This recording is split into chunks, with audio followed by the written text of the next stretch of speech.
Hi friends, welcome to Macward. ఈ వీడియోలో మనం పౌడర్ మెటలర్జీ మీద ఏవైతే క్వశ్చన్స్ ఉన్నాయో అవన్నీ చూద్దాం. First one, porous product can be effectively produced using powder metallurgy. మనం ఈజీగా చెప్పొచ్చు, పౌడర్ మెటలర్జీలో మన పోరస్ ప్రొడక్ట్స్ ఈజీగా తయారు చేయొచ్చు. Okay, so answer is option A, true. Reason చూద్దాం ఒకసారి. Porosity simply the empty space in the product material. తెలిసింది కదా, పోరసిటీ అంటే ఏంటి? మధ్యలో ఎయిర్ గ్యాప్స్ ఉండడం మెటీరియల్ లోపల. The production of highly porous parts by powder metallurgy using suitable spacer materials is well established technique for titanium and stainless steels. Okay, మనకి టిటానియంకి stainless స్టీల్స్కి ఈ పోరస్ పార్ట్స్ కింద తయారు చేయడానికి పౌడర్ మెటలర్జీ అనేది ఎఫెక్టివ్గా యూజ్ చేస్తామంట. ఓకే, ఏమీ అవసరం లేదు, పోరస్ ప్రొడక్ట్స్ అనేవి ఎఫెక్టివ్గా మనం పౌడర్ మెటలర్జీ ద్వారా చేయొచ్చు. Okay, what is the dimensional accuracy in powder metallurgy? Powder metallurgy ద్వారా మనం చేసిన ప్రోడక్ట్కి చాలా ఎక్కువ డైమెన్షన్ అక్యురసీ అనేది ఉంటుంది. మెషినింగ్ చేయలేని ప్రొడక్ట్స్ కూడా మనం పౌడర్ మెటలర్జీ ద్వారా చేస్తాం, ఎందుకంటే డైమెన్షన్ అక్యురసీ అనేది ఎక్కువ ఉంటుంది కాబట్టి. Okay, next, wastage of material in powder metallurgy as scrap is. యాక్చువల్గా మన పౌడర్ మెటలర్జీ ఏంటి? స్క్రాప్ అలాంటివి ఏమన్నా ఉంటే దాన్ని పౌడర్ చేసి ఫైనల్గా యాక్చువల్గా వేస్టేజ్ అనేది ఉండదు పౌడర్ మెటలర్జీకి, ఎందుకంటే మనం ఏమి కటింగ్ చేయట్లేదు, ఏం చేయట్లేదు, జస్ట్ హీట్ సెంటరింగ్ ద్వారా ప్రాసెస్ అనేది ఫినిష్ అయిపోతుంది. సో వేస్టేజ్ అనేది చాలా తక్కువగా ఉంటుంది. So scrap is very small. Answer B.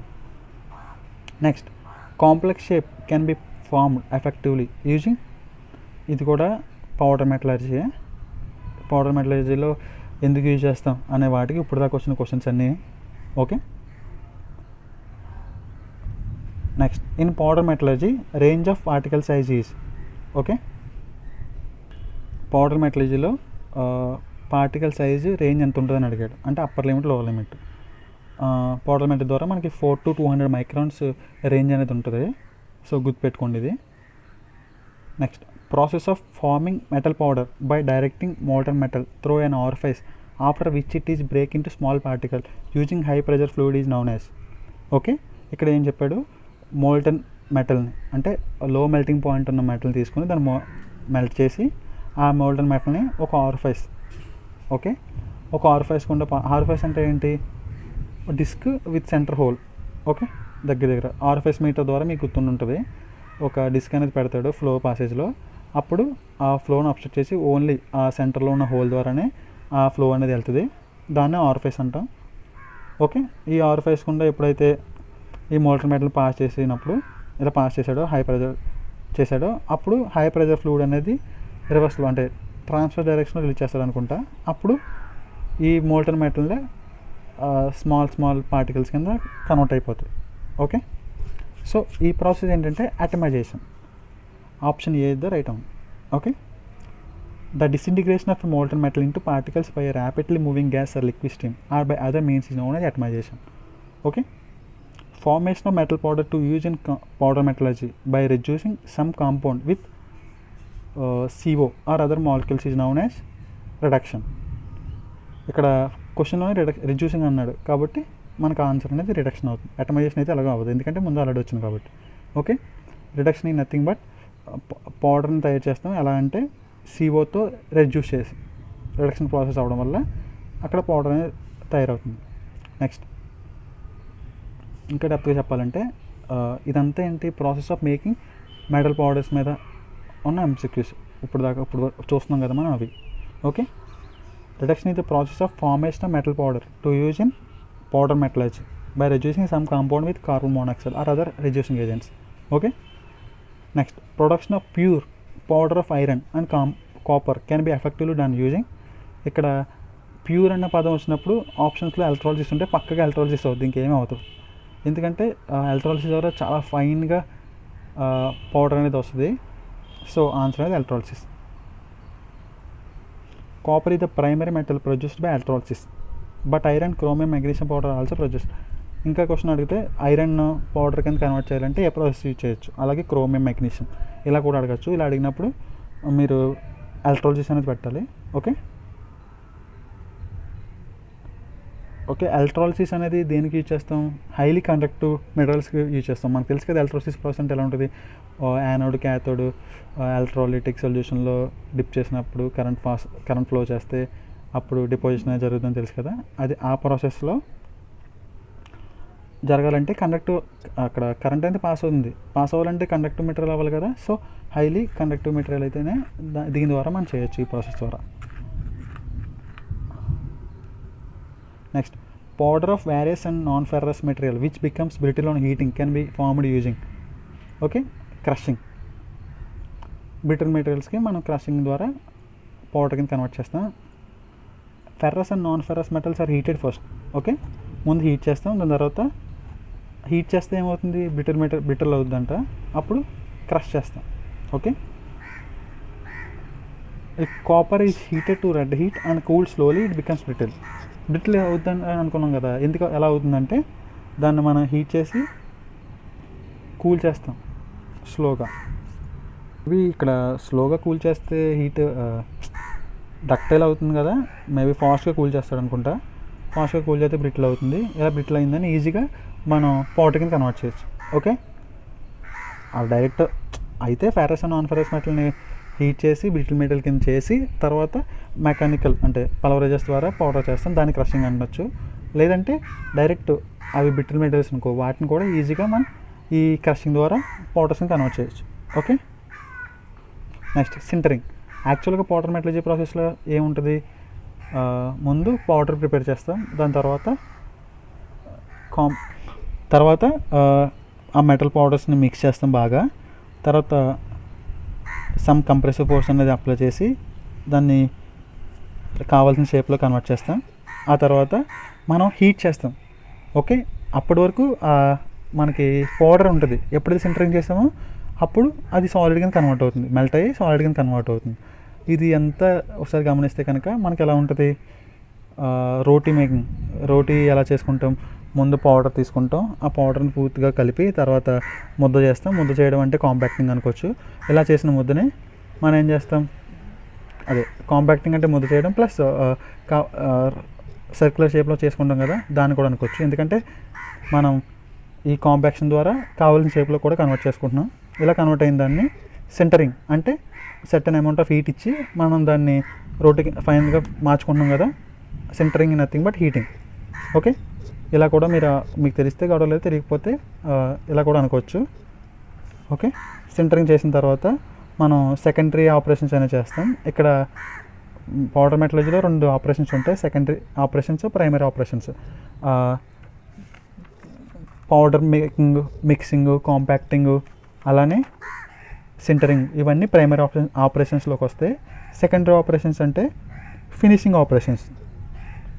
Okay, ఇందులో ఏమేమి ఉంటాయంటే మెషినింగ్ చేయడం, షేరింగ్ చేయడం, బ్రోచింగ్ చేయడం, ఇవన్నీ ఫినిషింగ్ ప్రాసెస్లోకి వస్తాయి.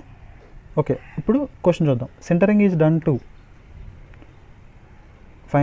సింటరింగ్ అనేది ఎందుకు చేస్తాం, దాని యొక్క స్ట్రెంత్ ఇంక్రీజ్ చేయడానికే కదా. So answer is A. Sintering is heat treatment process, తెలిసిందే. Heat treatment process commonly used to increase the strength and structural integrity of a material. Okay, powder metallurgy use sintering to convert metal powders to and use parts, అంతే కదా. Sintering తర్వాత direct machining బాగుంటే కనుక direct use చేసుకోవచ్చు. ఒకవేళ ఏదైనా మనం cut చేయాలి, ఇంకా వేరే ప్రాసెస్ చేయాలనుకుంటే అప్పుడు ఫర్దర్గా సెకండరీ ఆపరేషన్ చేస్తాం, లేకపోతే డైరెక్ట్ యూజ్ చేసుకోవచ్చు. Okay, next, a part produced by powder metallurgy is termed as. Okay, powder మెటలర్జీలో సింటరింగ్ అనేది ప్రాసెస్ కాబట్టి సింటెడ్ పార్ట్ అని అంటాం. ఓకే, ఇప్పుడు మీరు ఎప్పుడైనా విని ఉంటారు కదా సింటెడ్ కార్బైడ్స్ అని. Sintered carbide nothing but powder metallurgy ద్వారా చేసిన ప్రోడక్ట్ అది. Okay, answer D. Next, which of the following method is used to make powder for brittle metals. ఇందాక మాట్లాడుకున్నాం, బ్రిటిల్ వాటికి మనం క్రషింగ్ ద్వారా పౌడర్ అనేది కింద కన్వర్ట్ చేస్తామని. ఆ crushing nothing but mechanical pulverisation. So answer is option A. Which method use to make powder of metals having low melting point. Brittle మెటల్స్కి అయితే mechanical pulverisation, crushing. Low melting point ఉన్న వాటిని convert చేయాలంటే అటమైజేషన్. లో melting point ఉన్న వాటిని ఈజీగా melt చేయొచ్చు కాబట్టి మెల్ట్ చేసిన దాన్ని ఆర్ఫేస్ ద్వారా పాస్ చేస్తాం. పాస్ చేసినప్పుడు హై ఫ్లూయిడ్ స్టీమ్ ద్వారా అది ట్రాన్స్ఫర్ డైరెక్షన్లో సెండ్ చేస్తే అప్పుడు మనకి అది డైరెక్ట్ పౌడర్ కింద కన్వర్ట్ అవుతుంది, అంటే స్మాల్ అమౌంట్ ఆఫ్ పార్టికల్ కింద కన్వర్ట్ అయ్యి అది సాలిడ్ అవుతే, అంటే ఫ్లూయిడ్ మోషన్ వల్ల అది డైరెక్ట్ సాలిడ్ అయిపోయి మనకి resulting in powder. Okay, nothing but atomisation, option T. Okay, in atomisation passing molten metal through orifice and cooling it by dropping into water. Molten metal is forced through a small orifice. Okay, ఇక్కడ వరకు కట్ట. Next and broken up by A stream of compressed air. అంతే కదా, stream of compressed air, fluid అనుకున్నాం, ఆ fluid ఏదైనా అవచ్చు కదా, కంప్రెస్డ్ ఎయిర్ యూజ్ చేస్తున్నారంట. Okay, stream of compressed air ఎప్పుడైతే దీన్ని అదే ఈ ఫ్లో అవుతున్న మోల్టన్ మెటల్ని బ్రేక్ చేసిందో అప్పుడు ఆటోమేటిక్గా మనకు పౌడర్ అనేది కన్వర్ట్ అవుతుంది. ఇదే అటమైజేషన్ యొక్క ప్రాసెస్. సో ఆన్సర్ అయితే option B. Next in atomisation, so అదే the process carried out in powder metallurgy is as follows: preparation of powder, grading of powder, compacting of powder, sintering. Okay, final stage sintering, దాని ముందు compacting of powder. Next అయితే 1 2 3 4 అవ్వాలి, లేకపోతే 2 1 3 4 అవ్వాలి. ముందు powder చేసి దాని తర్వాత దాని యొక్క సైజ్ బట్టి మనం గ్రేడింగ్ చేస్తాం. సో ఆన్సర్ అనేది 1 2 3 4. So option is option A.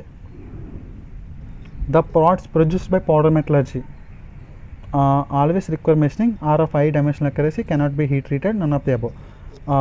Dimensional accuracy చాలా ఎక్కువ ఉంటుంది. సో ఆన్సర్ అనేది B. The powder for powder of aluminium and its alloys the sintering temperature and time is. ఇది గుర్తుపెట్టుకోవాలి, అల్యూమినియం అండ్ ఇట్స్ అలాయ్స్ని సింటరింగ్ టెంపరేచర్ టైం ఎంత ఉంటుందంటే 370 degrees to 500 degrees Celsius. Okay, దాని టైం ఎంత 24 hours వరకు దాని అలా సింటరింగ్ చేస్తాం ఆ టెంపరేచర్లో పెట్టి. Okay, next sintering increases. Sintering అనేది ఏం ఇంక్రీజ్ చేస్తుంది?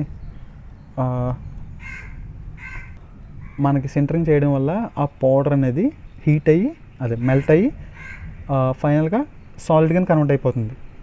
పౌడర్ ఫామ్లో ఉన్నప్పుడు దానికి పోరసిటీ చాలా ఎక్కువ ఉంటుంది కంపేర్ టు సాలిడ్ ఫామ్. దాని మీనింగ్ ఏంటి? దానికి డెన్సిటీ ఇంక్రీజ్ అవుతుంది. ఓకే, అలానే మనం హీట్ చేస్తున్నాం కాబట్టి ఎలక్ట్రికల్ కండక్టివిటీ అండ్ డక్టిలిటీ, అంటే అక్కడ హీట్ చేసే రేంజ్ బట్టి ఇవి ఇంక్రీజ్ అవుతాయంట. So answer is option A, electrical conductivity, density and ductility. పక్కగా మనకు తెలిసింది ఏంటి? పోరసిటీ. పోరసిటీ అయితే మాత్రం ఉండదు, సింటరింగ్ చేసినప్పుడు తగ్గిపోతుంది. Okay, A the sintering temperature is below the melting point of one of the component powder, above the melting point of one of the component powder. ఇక్కడ పౌడర్ మెటలర్జీలో డిఫరెంట్ పౌడర్స్ కూడా యూజ్ చేస్తాం మనకు కావాల్సిన దాన్ని బట్టి.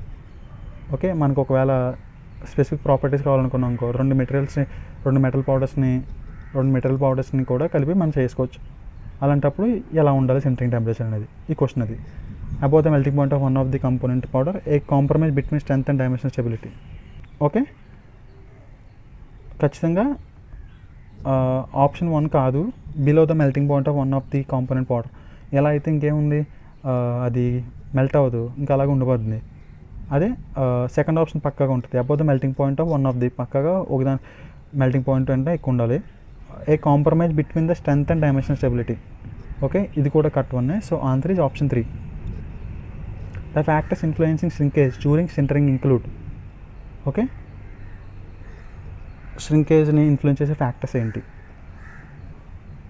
Okay, particle size influence చేస్తుంది, pressure influence చేస్తుంది, sintering టైంలో ఇన్ఫ్లుయెన్స్ చేస్తే ప్రెసింగ్ టైం కూడా ఇన్ఫ్లుయెన్స్ చేస్తుంది. So all of the above.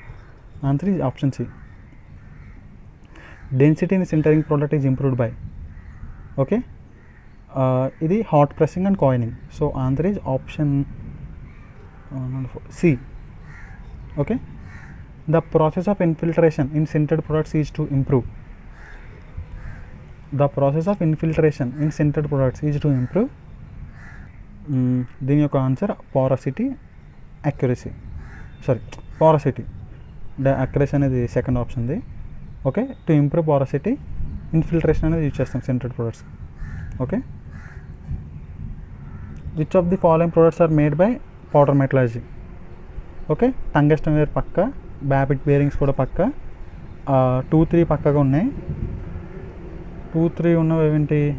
Option B, option A, B, D. ఇప్పుడు సారీ 2 3 అన్నానంటే బ్యాపిట్ బేరింగ్స్ 1 3 1 3 ఉన్నాయి ఏంటి? Option D, option A.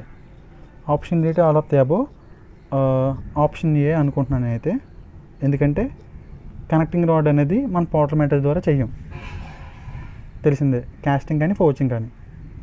So answer A అనుకుంటున్నా, A. The process producing a relatively coarse powder with a high percentage of oxidise. Okay, the process producing a relatively coarse powder with a high percentage of oxidise. Coarse powder అనేది దేని ద్వారా వస్తుంది? Answer అనేది option C, granulation. Okay, thank you. All the best for your exam.